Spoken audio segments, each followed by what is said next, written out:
नमस्कार दोस्तों, मैं इनके आप सभी के सामने एक बार फिर से थोड़े से लेट ज़रूर हैं, पर हाँ, इस बात से खुशी है कि जो भी साथी हमसे जुड़े हैं या किसी और से भी जुड़े हैं, एक बार अच्छे से इंग्लिश को पढ़ा था, तो उनका पेपर बहुत ही शानदार हुआ है। 25 क्या, मैं तो ये कहूँगा कि 27 से भी कम आपको कोई नहीं मिलेगा।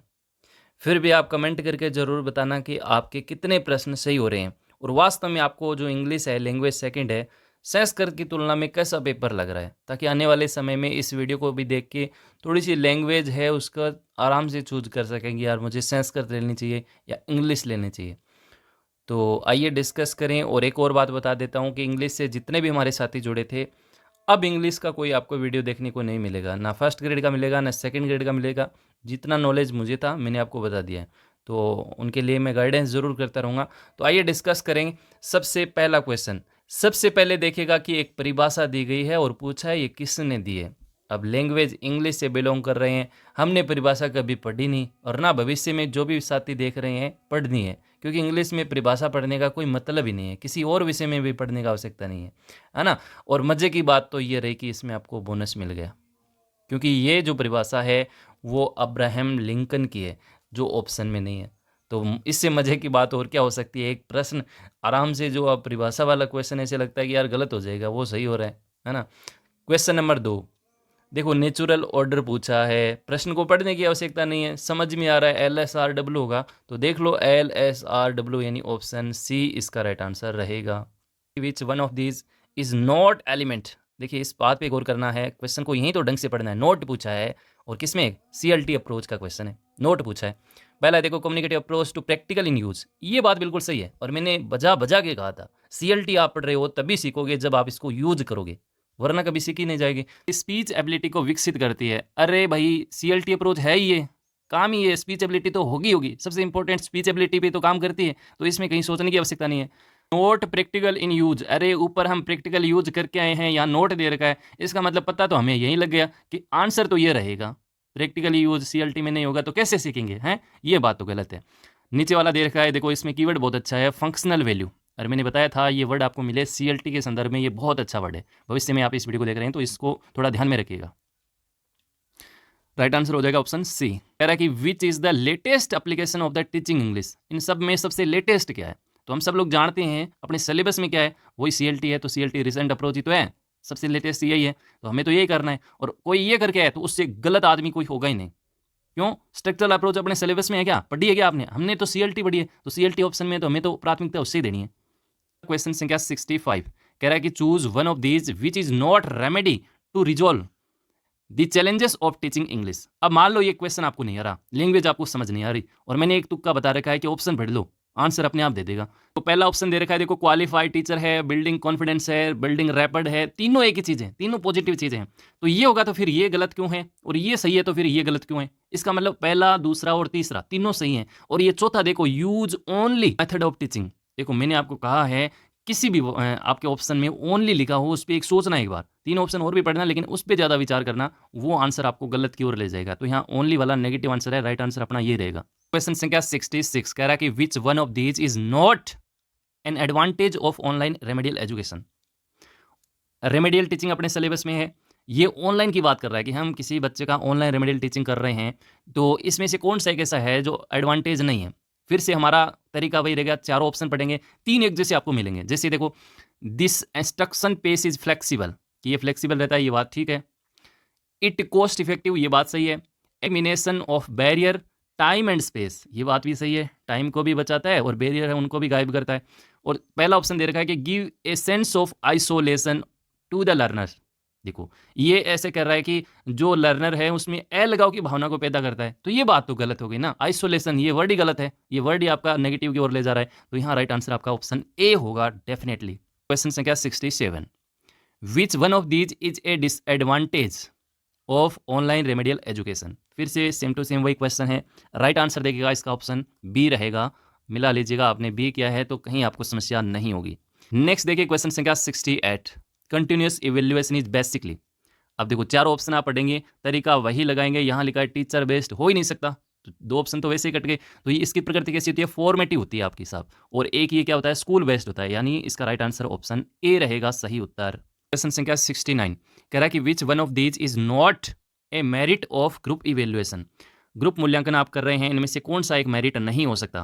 पहला है कि different learning style can not be evaluate, कि अलग अलग स्टाइल की जो लर्निंग है उसको आप इवेल्युएट नहीं कर सकते। ये तो ऑप्शन गलत है, तो गलत है तो हमारा आंसर यही बन जाएगा, ऑप्शन ए यहाँ से आंसर रहेगा। स्टूडेंट लर्न कोऑपरेटिव मैनर, ये बात बिल्कुल सही है, कहीं समस्या नहीं है। Healthy competition in group motivate them to learn, ये बात भी बिल्कुल सही है, तो यहाँ आंसर ऑप्शन ए बिल्कुल सही आंसर रहेगा। नेक्स्ट देखिए क्वेश्चन संख्या 70 कह रहा है कि समेटिव इवेल्युएशन क्या है।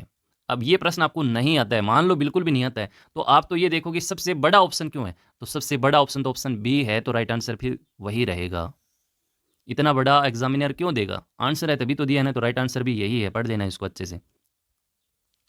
एक पैसेज दे रखा है और इसका आपको टाइटल पूछा है साहब, तो इसका टाइटल आप पढ़ोगे इसको तो आपको समझ आ जाएगा कि इसमें किशोरावस्था जो है, एडोलसेंस है, उसको कहीं ना कहीं थोड़ा सा दिखाने की कोशिश की है कि उसमें एक परिवार जो होता है, पेरेंट्स जो होता है, वो ध्यान नहीं देते, तो वो गलत दिशा में चला जाता है। तो कहीं ना कहीं एडोलसेंस जो किशोरावस्था है, बड़े तनाव दबाव तूफान की अवस्था है, उसको यहाँ पे थोड़ा सा दिखाया गया है, तो राइट आंसर हम ऑप्शन बी के साथ जाएंगे, ऑप्शन बी यहाँ राइट आंसर रहेगा। देखिए क्वेश्चन संख्या 72, यहाँ पे आपको लिंकिंग डिवाइसेज पूछ रहा है, आराम से ये हो सकता है, कहीं समस्या नहीं होगी। यहाँ देखो किसी ने सो एंड किया है तो आप गलत हैं, सो के साथ तो डेट आता है, ये लिंकिंग डिवाइसेज तो जच ही नहीं रहा, कैसे कर दिया आपने। दाव की बात करें तो मैंने कहा था शुरुआत में ये चीजें नहीं आती, दाव शुरुआत में आता ही नहीं है कभी, इसका मतलब या तो ए होगा या बी होगा, तो यहाँ राइट आंसर जो है आप इसको पढ़ेंगे आराम से कर देंगे, ऑप्शन ए यहाँ बिल्कुल सही आंसर रहेगा। संख्या 73, और इसमें भी आपको नाइदर नोर आइदर और not only but also so as, ये आपको भरना है।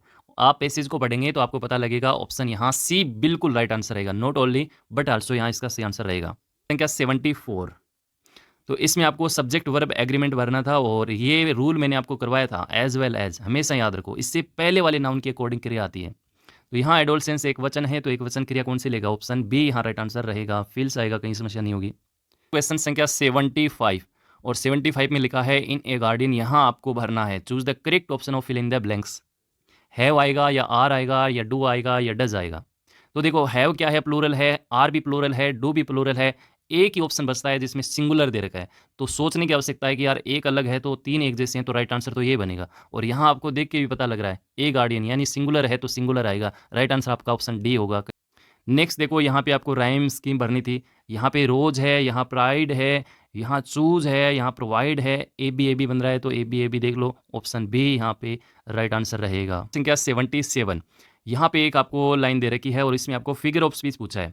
तो मैंने आपको कहा था लास्ट वीडियो में कि सबसे पहले आप सिमलिक को चेक करो, लाइक मिल रहा है, एज मिल रहा है, तो ऐसा तो इसमें कुछ है ही नहीं, ये आपका राइट आंसर नहीं हो सकता, ये अपने सिलेबस में नहीं है। एजोनेंट्स की बात करें तो कोई जो साउंड है वो सवर रिपीट हो रहा है कि, तो इसमें ऐसा कुछ है ही नहीं, तो यहाँ सीधा पड़ा है, राइट आंसर ऑप्शन ए रहेगा, कहीं सोचने की भी आवश्यकता नहीं है। संख्या 78, वही चीज़ फिर से पूछी जा रही है।